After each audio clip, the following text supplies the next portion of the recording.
Welcome to the Kolbecast, episode 196. Thank you for joining us. Today, Bonnie and I are joined by Kolbe's own Chrissy Almanzar to discuss Kolbe Academy's new asynchronous courses.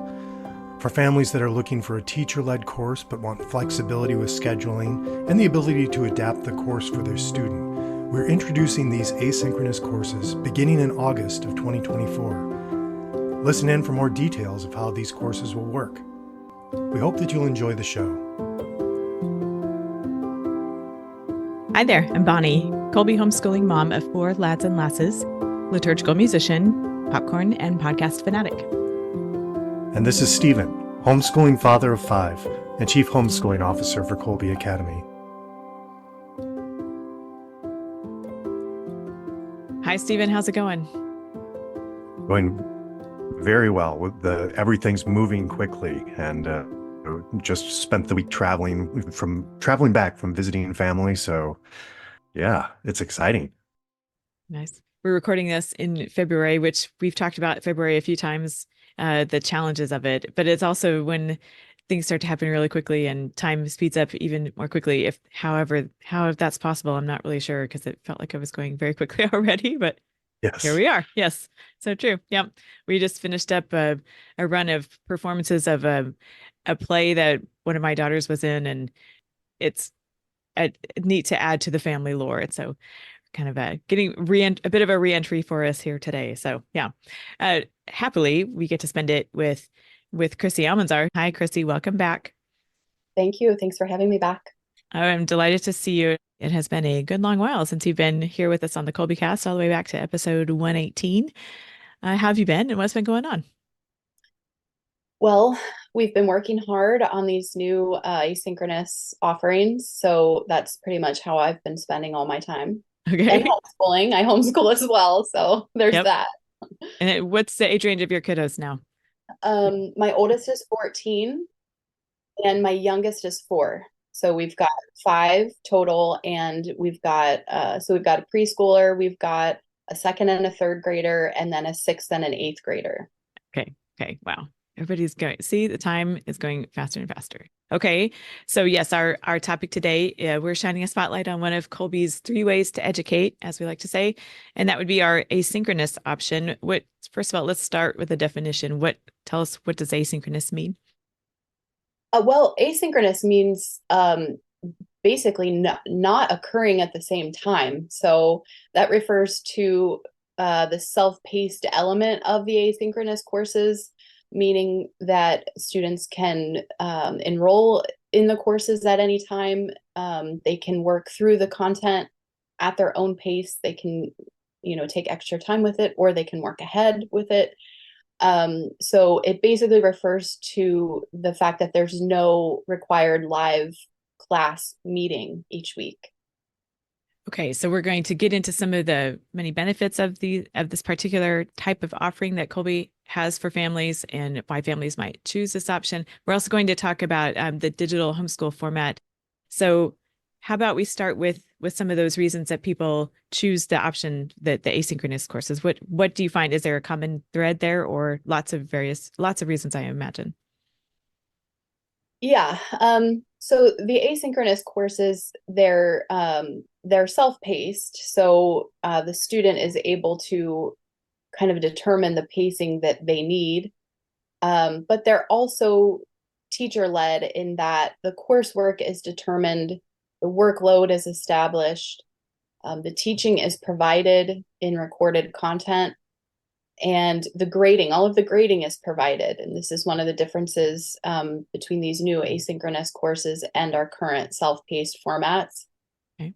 So they're led by a teacher, but there's a number of reasons why a family might choose these courses. One might be if you have a student who needs to take some extra time with content.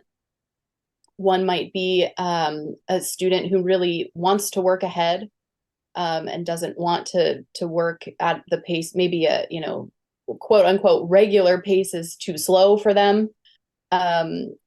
Also, it's good for families who don't want to revolve their weekly schedule around live meetings. Maybe you want to watch the recorded content in the evenings. Maybe you want to watch it on the weekends, and all of that is possible with these courses. So it basically gives the parent a lot of autonomy in how the student completes the course and what works best for that student and their family. Okay. That sounds like the word subsidiarity that comes out every once in a while. We have a whole episode on, I'll link it in our show notes, but that seems very much in keeping with that. Yeah. Yeah, we were careful to maintain that in these courses. We wanted to give, a parent who might say, okay, in this course, I'd really like to outsource all of it. I'd really like to not have to be involved in teaching or grading or assigning for any of this specific course. We wanted to give that parent everything the student needs in that case, but at the same time maintaining that ultimate parental autonomy, which is we can take this and use it, in a way that's best for our students. Okay. So in our family, we've made use of a few self-paced or self-paced plus courses over the years. And so I have that as my point of reference. And I've been hearing inklings of all this work that you guys have been putting into on these courses. So tell me, will you share with us a bit of the work that has gone into reviewing the courses that you've offered and overhauling them for the future? Sure. I think the biggest difference that you will notice when you click into your Schoology course is the way that the content is presented to the student in the weekly folders. We have designed the courses so that they follow our Ignatian methodology, whereas our current self-paced courses kind of give all of the information that's in the homeschool course plan, and we put it into weekly folders.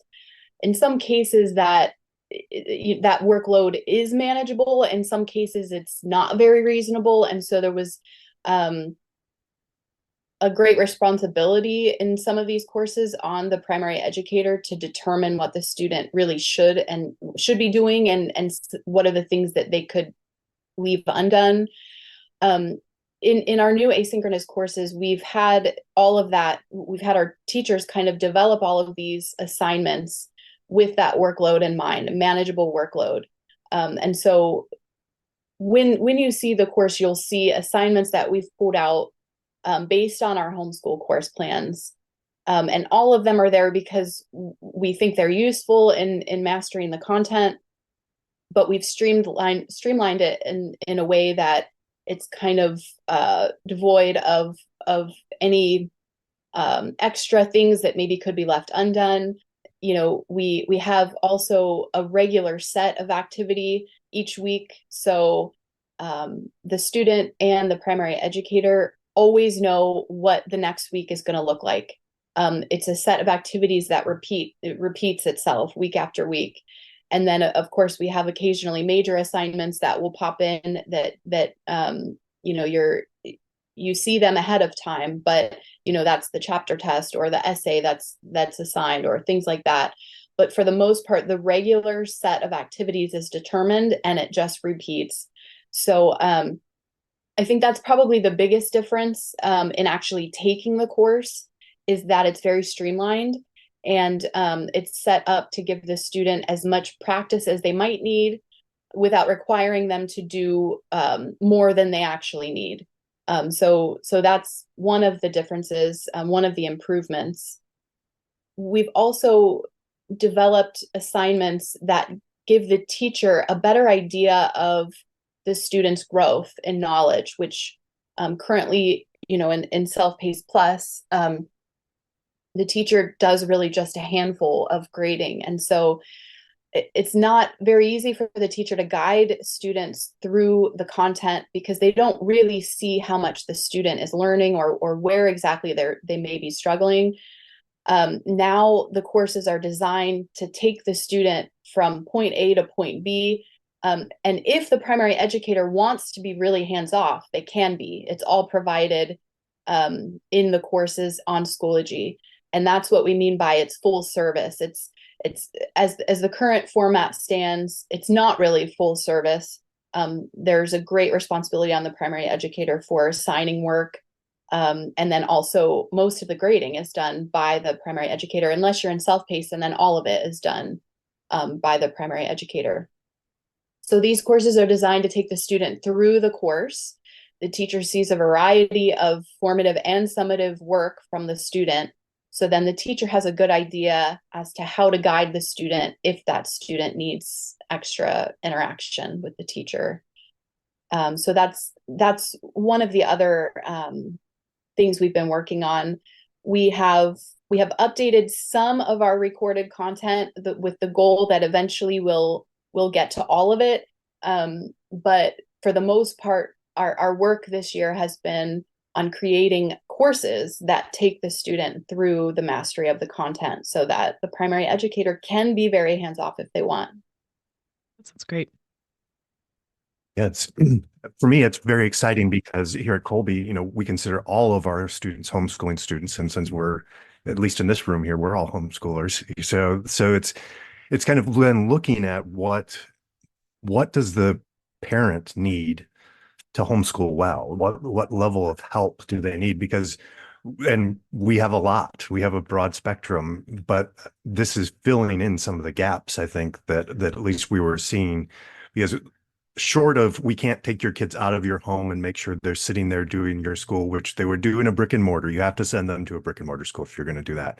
But short of that, now we've got everything from the online program, which is very much, you're going to turn it in here, you're going to attend class here, you're going to do these assignments. And if you don't, that'll be a 0. And, there's still some flexibility to work with that. And then homeschooling, where you've got your lesson plans, you're working the other side of the spectrum here.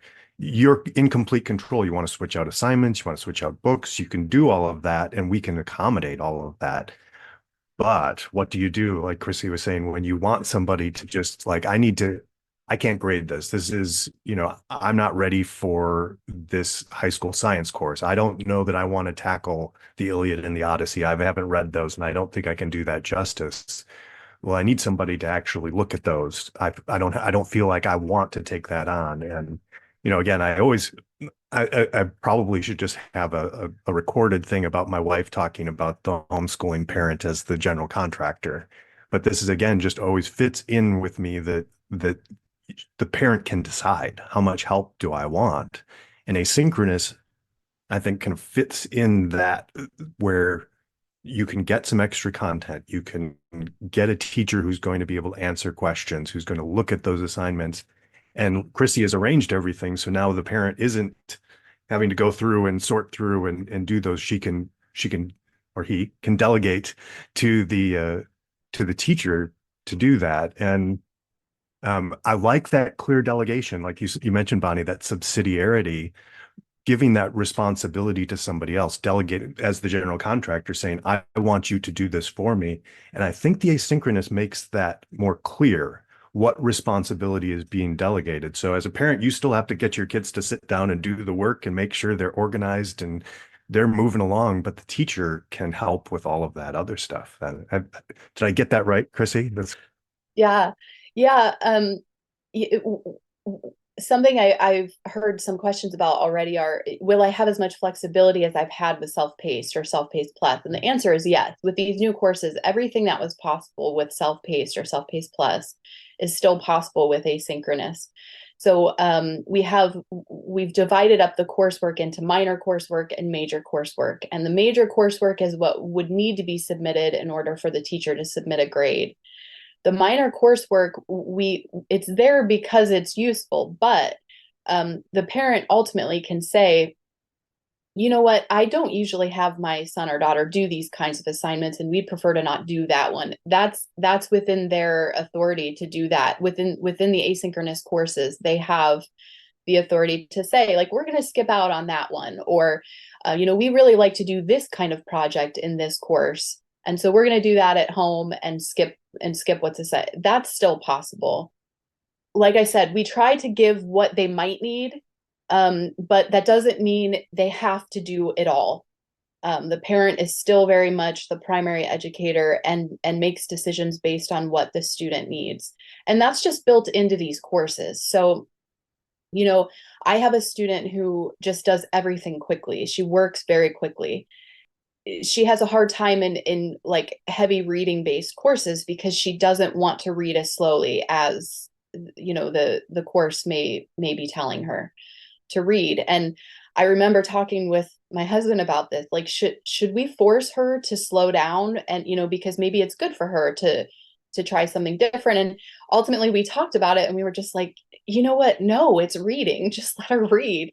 This is my creative child who writes poetry and writes music, and poetry and music, they don't come out in bite-sized pieces over the course of weeks. It comes out usually all at once, and she's very relieved once she gets something out like that. So reading is very much a creative process for her. So this is how we choose to do it. In her reading courses, we would choose an asynchronous course because telling her to slow down is like a kind of torture for her. And then I have another student who just works slowly. She just moves slowly. She's just, she takes extra time. And so I see her, she takes some self-paced courses, and it's good for her because she needs to be able to take the extra time. So these are things that really only the parent, the primary educator knows each student and knows really what's good for them and what they need. In some cases, we might say, well, this will be good for you. Let's try this different way. And let's have her follow this plan because it will be a challenge or whatever. But in some cases, as the parent, no, this is really, her pace is a good pace. Let's go with it. So you're able to tailor these courses to what each student needs. And so in designing these courses, that was always in the forefront. Let's give the parent everything they might need for the student to complete the course. But let's also keep that flexibility and give them the freedom to decide ultimately how much and how quickly it's done. So when we say full service, also, the courses are designed to take the student through the content and to finishing the course without much help from the primary educator, if that's what they choose. A part of that is that they also will not need to purchase teacher editions of textbooks anymore because we provide all the grading. That's another big difference. All of the assignments either are self-graded or auto-graded or teacher graded. So for the parent who says, I really don't want to do any of the grading for this course, we have that covered in this case. And so for me, that in certain subjects, it's the way I like to homeschool, honestly. I like to let the kids, each of my students, based on their own strengths and weaknesses, we can determine how much help we need and what we need. And then I, as a parent, can say, I love teaching this course. I'm going to take the lead on this one, or I would be fine not teaching this at all. I'm going to outsource this to a teacher-led asynchronous course. That has been one of the things I have appreciated about the self-paced and self-paced plus courses that we have done here. Is the support that I, as the parent, have been able to get from the resources that are in the course, knowing that it was the right thing for my student to take the course in this manner, and that I needed to kind of be the main person working with that student on it. But I needed to be able to reference the additional recordings and writings and resources to be able to do it well. So I'm glad to hear that that's all still there. And as you were describing the options that parents have for selecting which of the assignments and things the students do, that there's no busy work in any of these courses. Like, none of it's busy work. It's all very helpful and worthwhile to do. It's a tough call. I find myself making a tough decision, like which can we lay aside, because I know it's all valuable and worth doing, and none of it is just, well, here's something to do just for the sake of doing it. So I like the guidance that you're giving on which, if you find a need to not do everything that's there, that's okay, and some guidance on how to make that decision. I think that's great. That's a good point. we've had families come to us, with the current Self-Paced Plus format and ask us, and they'll say everything in this weekly folder, it's impossible to finish it. And not every course was like that. There was not a great continuity across the board in our self-paced courses. It really kind of depended on the course plan and a lot of factors. But we would have parents who would come to us and ask, how do I know what they really should be doing? What can be left out? Because we can't do it all. And then as a teacher, it would be really difficult to answer that because we didn't see a lot of work from the student. We didn't really know how to guide each individual student because we were only seeing a handful of really the summative kind of assignments. So with the new asynchronous courses, there are certain assignments that lend themselves to that. And so we're saying, okay, well, this is your practice work. It's not something you have to turn in. It's something we provide answer keys for, and you can self-grade. And we use it as a gauge. How many did you miss? How easily did you complete it? Did you need to complete it all? Or was it kind of like, I got it, I can move on? All of the students are in a different place with that. So we have practice work where, depending on the student, they can complete it all, or they can say, I really don't need all of these problem sets. I can do the main topics and know that I'm good to move on. Also, the fact that we will see more from the student will help the teacher be able to better guide them if they have questions like that, like what could I leave out? Whereas now with self-paced, that's a difficult question to answer. We don't, the teachers don't really know that much about the student's progress. With the new courses, we will see that every week. We'll see that. So I'm excited about that. I feel like for the student who wants to use this course as a really, the parent is really hands off, and the teacher has the ability to see all of that work. The teacher is able then to really guide the student in the individual way they need. Be a big help. Yeah. So how about we discuss some practicalities and maybe some success strategies for using this option in the scope of an overall curriculum plan for a student or a family. Where do you like to start with that? One thing that we've added this year with these new courses is due date pacing, which I'm excited about.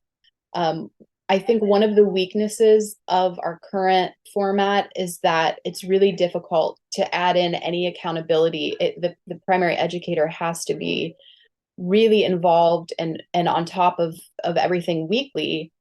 Otherwise, they would have no way of knowing whether or not their student was in there doing the work. And so with due date pacing, for students who are on a school year track, they say, okay, I want to start this in the fall and I want to complete it in the school year. We can offer them due dates, which will give them a feed, first of all, an assignment feed that shows them their upcoming assignments. And this helps the student because they see the work coming up in their feed. They don't have to go into a folder to see, okay, what week am I on now and what work should I be doing now? They can click right in the feed and it takes them to the next assignments that are coming. It also generates a summary, a progress report email to the parent, which then gives the primary educator a good idea each week. I get it every week on a Friday.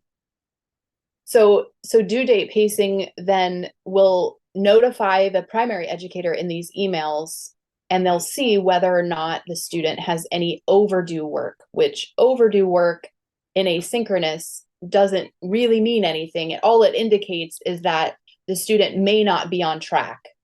There are no penalties given to students for not submitting things by the due date. It's still if you have the due date, which you can opt out of. But even with due dates, there's no penalty for not submitting by the due date. So the benefits of due date pacing is that, one, it creates a feed for the student of upcoming assignments. So it alerts them to things that are coming due. But but also it generates a summary email to the parent that has all of the information for every course together, and shows the parent what the student has submitted. It shows the parent the grades that they received. It will show if there's comments from the teacher on that assignment. So the parent can say, hey, did you check your feedback? The parent can look at it as well. And it also shows when there's work that's overdue that has not been submitted by the due date. So this would indicate just that the student may not be keeping up with the weekly work if that's what the parent intends. So there's no penalty given for assignments that aren't submitted by the due date. But for me, I find the due date option really beneficial because I don't have to click into Schoology to look for what they've done or what they haven't done. It's just sent to me at the end of each week. Okay. So that's offered with the asynchronous courses. And if you don't want due date pacing, you can opt out of it. So it's not something you have to, if you're off track and let's say you want to work quickly through the material, or you want to go extra slow, and that feed becomes a nuisance, or those emails become a nuisance because you see, well, all this work says overdue, technically it's not overdue. If you don't want to see that and you don't want those notifications, you can opt out of the due date pacing. Yeah, I really love this. And just for our audience listening out there, we have some tech limitations right now. I mean, be like, well, why can you only do this when you start in August or follow the school year? Well, our tech just doesn't allow us to just put in any date and allow you yet, at least. So, we're working kind of with constraints that we have, but I mean, we know that at least any of us who've kind of participated in some of or any event that has actual deadlines. And in our online program right now, if you've got kids in there or thinking about those, you have real concrete anchor points all over the place. And so, of course, those take priority. So part of this is to kind of help a parent say, we really want to do this course, but we can't do it. We don't want to do it online for whatever reason, or it doesn't fit our schedule, but we want to do it. So this is a way too, we could help to say, we can help you try to keep that point. But, if you get overwhelmed and you've got a huge week, we can take an extra week with that, or try to catch up when we've got a little bit of a breathing space here. But yeah, otherwise you just kind of say, well, okay, there's a deadline, but it's not really a deadline. So maybe, okay, I'll do that next month, or maybe we'll start that in March actually, or, let's just drop that, so we're trying to kind of help. If this is important and the parent really wants to make sure this is done, we can get a teacher in there helping to say, you really want to do this? We can, that sort of thing. Yeah. I notice with my daughters who are in live online courses and self-paced courses that the self-paced work gets pushed aside because it's not in their feed. Yeah. And I, as the parent, I would like to not have to click into each of their courses to see where they are. So the convenience of getting one email on Friday that tells me where they are far outweighs, any feelings of, oh, but this has to be done by this date, or, there are no penalties for not submitting. So I'm okay with that, getting those emails. And even though the work says, if it's past due, it'll tell me it's past due, but I know it's not really, we can still do it. Some people may not feel that way. Some people may say, no, I don't want to see the work as past due because it isn't past due. So we have the opt-out option for people who don't like to see that, the overdue work. But a lot of those things can be excused in the gradebook as well. So if a student doesn't submit some of the minor coursework and 2 weeks pass, we can excuse it, and it leaves the overdue section. So there are a lot of things we can do within the gradebook to excuse those things. But yeah, it would be great, or it will be great when we have the chance to actually put the students, on a due date pacing that they choose, which right now we'll just have that one school year due date pacing is what we're working with now. And Chrissy, it seems like the parent again has a lot of authority here with the due dates. Like you're saying, they can opt out or they can use them, they can utilize those tools. But I mean, it seems like we can work with the parent if they say, no, I'm telling my child just to upload whatever you've got on this assignment now, whether it's garbage or not, you're going to get a bad grade, or just give them a 0, teacher, because we're moving on to the next paper or next assignment, even though, because we have to get this done and I need to have my child see that there are consequences to pushing this off and not doing it. So it seems like we can work with the parent to kind of do that. It's still up to them, but they don't want that pressure. They don't want to stress out their family anymore. Right? We're good with that too, right? Right. We have some families who will say, no, I actually want you to take a percentage off if my student doesn't turn this in by the due date. And we can do that if you're one of those parents who says, I need this student, he needs extra accountability, and this is how I want him to see, that his procrastination is affecting his grade. So we can do that too. So there's, that's part of what I love about this format, is that the parent and teacher can work together for whatever the needs are for that student. We can excuse that minor assignment. Or you might say, no, I actually do want him doing it by the due date. And if it's late, I want 10% off. We actually have a family who does that. So yeah, we can work together with the parent and come up with the best plan for each student. Would you say more about how the asynchronous teacher and the parent, how they interact? The teacher and the parent can communicate through email. In the beginning of the course, whenever a student, begins the course, there's the meet the teacher video, so they'll get to meet their teacher and see a video of their teacher introducing themselves. And then the teacher and the parent can be in contact through email. We'll also have some quarterly emails sent out where the teacher, so there's the Friday messages that go out. And if you're in due date pacing, you'll see these. And this is like a short message from the teacher on the student's progress. This will go out right in the Schoology generated email. And they'll see a comment where it'll indicate to the parent, okay, there's a comment I can look at here from the teacher. But then also we are going to implement at least a quarterly kind of check-in between the teacher and the parent, where the teacher will send kind of a progress report in an email, so that the lines of communication between the parent and the teacher are open from the beginning. And some parents will use that more than others. We experience that now with our self-paced courses. Some parents are very involved and discussing back and forth with the teacher often, and others just don't need to, and so they don't. And so with these courses, we have that flexibility as well. It's there if it needs to be there, but there's nothing required that a parent has to do to check in with a teacher if it's not necessary. Okay. And there are other ways that the teachers are interacting with the students as they travel through the courses, right? Do we say more about that? Yeah. So the way the weekly work is set up, it starts with always an overview, which tells the student or the primary educator what's in store for the week. It's kind of like what would be in the homeschool course plan. There might be vocabulary in there. There might be topics for discussion, key points, things like that. It will also have the readings for the week. And we will also have any major assignments that are being assigned or coming due soon. Okay. So they see that.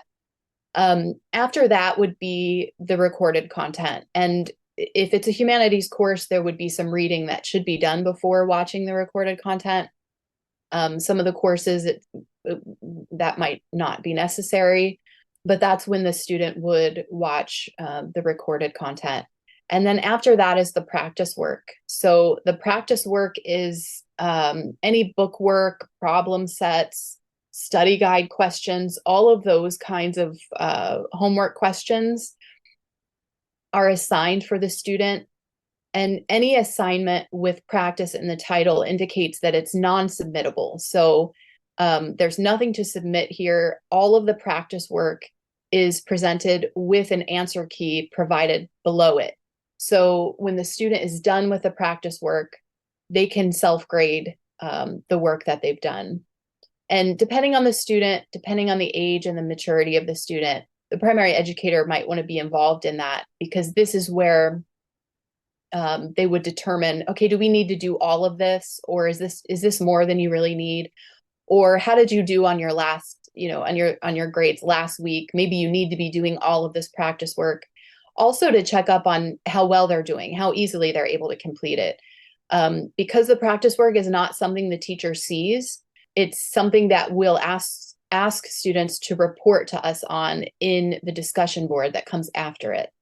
So every week there's a discussion board, and it's always a place for the student to come and ask any questions they have about the practice work. Maybe they couldn't figure out, they have the answer key, but they couldn't figure out why that was the correct answer. They need a teacher to clear that up. So in the discussion board, that's where they would bring up any questions or any issues they had completing the practice work. The discussion board is also in the humanities courses. It's used as a reflection for discussion. So there's a direct question posed to the students, and they can respond, they can discuss with the teacher, they can discuss with their peers. So there's that happening every week. And that's one quick way for the student to get in touch with the teacher, especially regarding their practice work. And it's designed to give the student a place to interact with the teacher before they do anything that's going to be weighted in the grade book. So their practice work is their own individual work. It's not weighted in their grade. But after the discussion is when, in a regular week, if there's no major assignment due, like a chapter test over something, they would have what we're calling homework checks.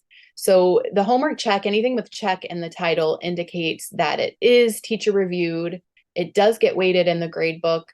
It's usually a short kind of, it's not a quiz. It's just homework. It's the homework we see. So their practice work we don't see. The homework check is a summary of their practice work, and the teacher is able to review it and see how they did.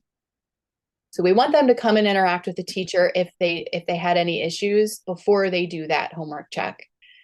And then after the homework check, in let's say a humanities course or like a language course, the student may have a recitation. So this is an assignment where the student is able to record, either just with audio or video as well, a response to a question. Maybe it's a Spanish teacher asking them to respond to this question in Spanish, or maybe it's the teacher giving them a paper prompt, an essay prompt, and saying, respond to this prompt with a thesis statement. So these recitations are geared towards forming the student in speaking well. And so it's also great for language courses. So, because right now we don't get to hear pronunciation. We don't get to hear the student speak at all, but now with our new courses, we will. So that's sort of the template for a week. If there's an essay assigned, then that would be instead of the recitation. So, when there's a major assignment assigned, then there's a little bit of a change in that template. But that's how the weekly folders are sort of modeled after this template that just repeats. So it's very regular, and the student can form academic habits so that each week they're doing the same thing and they know what to expect, but the content changes. And the hope is that they are able to really focus on content in that kind of environment where the assignment type is really well established. Removing some of those unknowns kind of makes more space to learn the content. Yeah. Okay. Yeah. I know for me as a parent, a big chunk of time in helping my kids with an assignment is just figuring out what exactly the assignment is, what is expected of them. And so this kind of eliminates that just a little bit, because it's very regular and predictable. And so, the content is different. The things we're asking of different grades is different. I mean, we're going to ask high school students to to be critical in their responses, or whereas, middle schoolers, we're asking them to narrate or to give a personal perspective, or so we're asking different things content wise, and it deepens as they get older. But the assignment type doesn't need to be figured out each week because it's always repeating. Nice. Like that. This for me is big because it allows me to, planning ahead almost becomes a non-issue. The only thing I would have to plan ahead for are those occasional major assignments. Everything else is like, we know what next week is going to look like. Nice. So the recorded content that comes in the course, is it all video, or is there some audio or other format? Is it, and it probably depending on the course, it may be both. So like in our language courses, we have a lot of audio content, but we also have the video. And in our humanities courses, we have some of them are video where you actually see the teacher. Others are video where you don't see the teacher, but you have, a presentation with the teacher's voice. So it's a little bit of everything. It kind of depends on the course. Okay. That's been one of the things I've liked, is the audio dimension sometimes, because it helps me as a parent. And I think for students with various learning styles or needs, the audio can be super helpful. Sorry, Stephen, go ahead. No, I think long term for us, probably they're going to see more of is like either audio based or audio with like a PowerPoint sort of thing, but maybe less seeing the teacher's face there and staring at them for, at 45 minutes while they lecture, which can actually end up being a distraction depending on the teacher. And I think you'll see that partially because I think it facilitates things. There's something to see. You can still read, you can listen. So it's hitting a bunch of different learning methods, but also then there's not the distraction, and we don't have to worry about, well, if some donor out there wants to provide us with funding to do professional level recordings for all of these people and do all of that, then that's one thing. But if you don't do that, then you end up being like, well, this is not helpful to actual learning. So we want to make sure they don't detract, and that they're up to date and they're excellent content and helping the student along. Not, since we've started podcasting, Bonnie, this is a side note, I guess, here, but I always think I have a face for podcasts. Because whenever they like freeze the video, I always have a weird face on. It's like, how? I didn't know my face moved like that, and that can happen to the best presenters as well when they're lecturing, and then the student is like, "What is he doing there? He looks so weird," and then they're thinking about how weird I look when he pauses. Maybe it's funny. Maybe that adds. But you can get distracted with thinking about that rather than actually the good content that's being presented then. Yeah, I'm with you on preferring the audio. Yeah. And I have found in our own experience that the recorded content in whatever format, the length varies. It's not like it's okay, we're in for a 45-minute where we sit and watch this every single time. I have to budget that amount of time every single time. Sometimes in many cases, it has been shorter than that, and it has been what has been needed for the content to cover the content, but it's not no more than that. So that's been a happy discovery. That's the goal for all of the recorded content. It's a slow process because we were so busy getting these courses up and going. There are some courses we had to redo content for different reasons, maybe. But this first year, we have a mixture of new content and what we're currently using. So that is the case where you might have a course with longer content and then one with shorter. But the ultimate goal is to go a bit shorter than what some of these courses have. And in some cases, possibly multiple videos, and we have that already, where if it's a course that may meet twice a week, we have two videos or, in the folder. So the recorded content is something I'm looking forward to focusing on once all of the courses are really, up and running. the evolution of the offerings here is impressive to me. How you have continued to assess what you're putting out there. I mean, it was crafted very intentionally, and then you you review it and improve upon it. I just appreciate that a lot. Yeah, hopefully we're getting it to the point where, and again, like those shorter things where I'd love to be able to, because, sometimes it's distracting, and especially if you have a student who really wants to be moving around or whatever, they can listen and look and whatever, but if you provide the natural break points for them, then again, you don't have to just say, watch your video. You can say, okay, well, I watched an 8-minute video, or I watched or listened to this content for 8 minutes. Okay, now I can take a break. Now I go back and I do more. So it's, again, just trying to provide some of that extra help to make sure that what's being presented is good quality, but also appropriate for the student.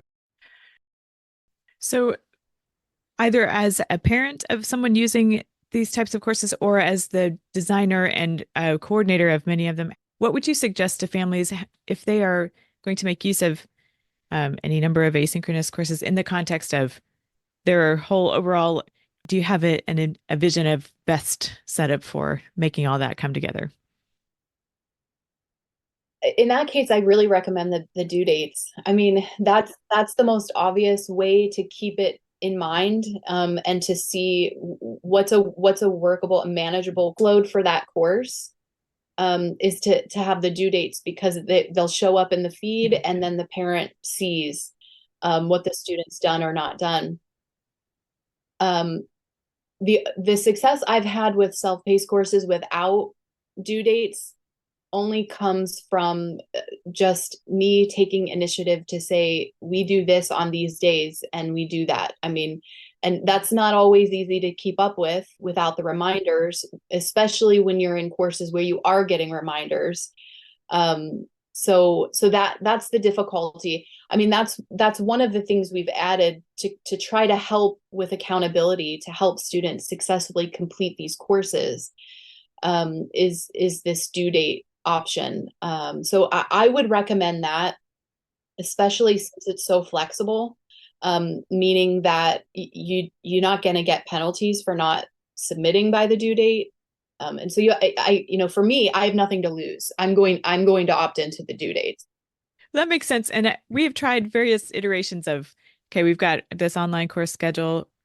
Or even if they're not enrolled in a course, I will sometimes look and see when is that one offered, and I will say, okay, we're going to do this course at this time, even if it's a homeschool course or a self-paced. On these days at this time, we do this course, and that's sort of like your class schedule and you write it in the planner or whatever, and that kind of gets into the whole when do we do what and how conversation, which comes up quite often on the Kolbecast. So we won't get into that right now, but it sounds like being able to see those in the feed will help a lot with just kind of not letting them slip off the radar screen so much. Yeah. Okay, cool.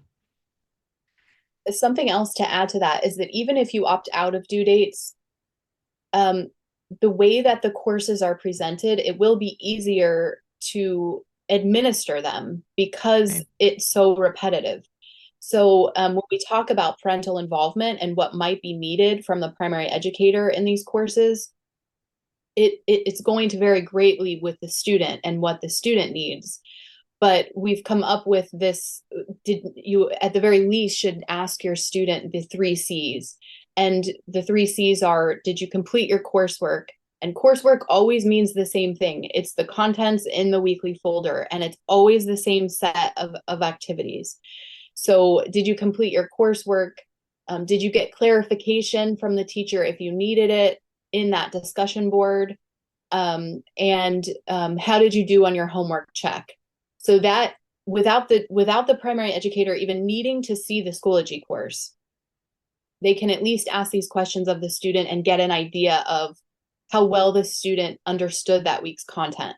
Because if they didn't do well on the homework check, that might indicate that you need to ask some more questions. Like, okay, so did you do all the practice work? How many did you miss? Do we need to look at it together?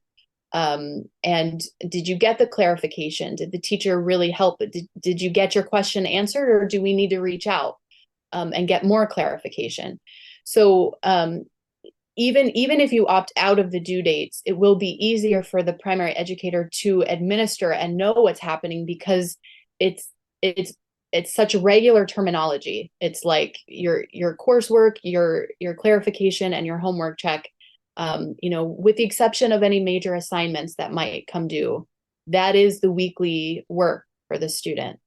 So I think even without due dates, I think it will be easier with our new courses to just talk about what the student did that week, because the terminology is reused and it always means the same thing. Practice assignment always means the same thing. It's non-submittable and self-graded. Homework check always means the same thing. That's the homework the teacher reviews. It does go in the grade book. The discussion board is always there. It always means the same thing. So that, I hope, will make it easier for parents to plan and also discuss these courses with their student. Nice. Okay, so how does grade submission work for these courses then? It's the same thing as what we offer now with Self-Paced Plus, except for now you opt into teacher grade reporting, and with these asynchronous courses, you'll opt out of it if you don't want it. So the teacher will automatically, once a student completes all of the major coursework for a semester, the teacher will automatically submit the grade for the student. If a parent doesn't want this, then the parent should opt out of the teacher grade reporting. So all of that is still, it's not that different from the way we do it now in self-paced. It's just that now you'd opt out if you didn't want it. Yeah, so that way, even if the teacher just wants them to do all of the typical assignments and they've got their grades in there, but they say, oh, but we did all of this extra stuff. We were actually modifying this course. So we want to, well, we appreciate the help, the grading, all of that, but we want to just kind of go ahead and do our grade because that's only a portion of what we've done. Then they can do that. That's no problem. They just do the traditional grade reporting process with that. Let the teacher know, hey, we've got this, and that's fine. So there's no problem with that. Okay. And along with all this work you've been doing on the asynchronous courses, you've also been developing a digital homeschool course format. How is that different than asynchronous, and what's that all about? The new digital homeschool courses are all about giving the parents the tools that they need to homeschool the course. So we represent the homeschool course plan in weekly folders on Schoology. And then we've paired that weekly content with relevant resources and activities. So that gives the parent sort of, it's kind of like doing some prep work for the parent there. They have this convenient way of accessing the course plans in Schoology, and then they have some example assignments, and they have an auto-graded homework assignment in there for each week. They have some ideas for enrichment projects, timelines and maps and things like that, where all the materials are provided for them if they want to use it, and they don't use what they don't find useful. So digital homeschool is a homeschool course presented online in Schoology, but it gives parents the convenience of this easy way of accessing the content that it's paired with extra resources and activities. And then ultimately, this is where the parent would submit their samples. So when it comes time to submit samples for a term, they could submit them right to the Schoology course. And the teacher then is able to ultimately, they would submit their samples with a tabulation of the work they've done, of all of the work the student has done. And then the teacher can enter that and ultimately submit it for them. So they won't need to submit a grade portfolio at the end of a term. They would just submit their samples and tabulations right there into the Schoology course. So the two main benefits that I see in this is that the material is easily accessible with extra resources in Schoology, and then I can submit my samples right there, and I don't have to submit a separate portfolio. Those are the two main benefits that I see with digital homeschool. Yeah, also there's the gradebook feature that, if I wanted to submit a sample per quarter, my student would be able to see the gradebook and see how it's affecting their grade. So there's that. So is this for all the grades, K through 12, this digital, as opposed to asynchronous being for middle school and up? Yes. So we are working on the 6 through 12, and we really hope to have 3 through 5 available, but we are working our way down so that we can offer digital homeschool for all the grades. Okay. But the asynchronous, that starts with middle school, right? Starts in the 6th grade. Okay. Yeah. Gotcha. Yeah, one of my hopes really here is that because there's kind of a link, they're different things. One is clearly homeschool, the other is working with the teacher. But my hope is that we can take these treasures that the teachers are developing in our asynchronous courses, and where appropriate, start pulling these over. And Chrissy's already doing a lot of this, I know, but pulling them over for the digital homeschool so that everybody who's taking those can benefit from them, even if they don't need the grading or they're confident to do it on their own. But why not have extras? They can decide whether to use them or not. But yeah, that's great. Yeah, I would say something else that's a big difference is that the parent grades this work. So this is homeschool. At this stage, the parent is submitting graded samples. So there's no teacher involved with digital homeschool. There's just the teacher who enters in what the homeschooling parent is submitting. Nice. That sounds great. Just to have a curated selection of resources. A lot of time goes into kind of seeking stuff out. So to have something like this to draw upon, that sounds fabulous. Okay. I agree. Well, any final thoughts or guidance you want to leave with us? I'm really excited about this. I mean, and this is going to be a little bit of a process. We're building towards something even better. I think it's immediately a wonderful product, but I mean, I'm so excited about the ability to have like some of these lectures from great teachers that are just going to be there. The students this year and next year can use, and then we can keep tweaking and adding to that. And then, there's plans for, once we get enough students in courses, maybe we can have a little book discussion for those students, or maybe we can have some extra live activities to introduce some of the students to each other and provide that community that they normally get only really right now in the synchronous online program. So there's lots of things that we're building toward. So people have to be a little patient with us, but I think immediately it's going to be a real treasure for those families that are participating in it, from what I've seen. Sure sounds like it. Yeah. I think it's a wonderful resource for our homeschooling families, and I can't wait to use it for my 2nd and 3rd grader. I'm really looking forward to it. It's like Stephen said, it's going to develop a lot over this next year, I think, and that's exciting. Thank you so much for all the work you put into this, Chrissy, and everybody working with you to bring it to our families. And really, again, commend you for the examine that you have done on the what's currently available and how to improve upon it and all that stuff. So in our show notes, I'm going to include links to a few places on the Kolbe website. One is the Help Center. There's an FAQ article there about what we've been discussing about the asynchronous courses.